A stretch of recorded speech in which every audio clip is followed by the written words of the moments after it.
like being on Hawaii Five-O.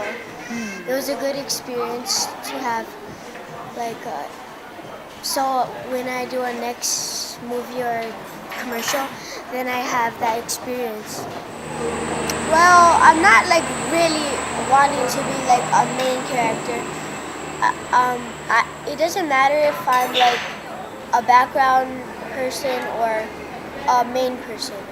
I just want to be in a TV show or a movie or a commercial because they're fun. Well, sometimes I teach the kids at my school about, I start with like little words and then I tell them about different like sentences and then yeah.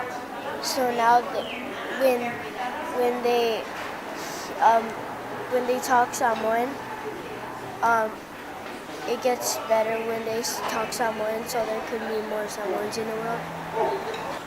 Well, if like I could help Samoa, it would be like to help them make like a shelter so they could be safe and people don't like come to them and like steal from them, or because it's hard work to find stuff when you're a homeless person or somebody that can't find it, and if they find something they need a shelter to put it.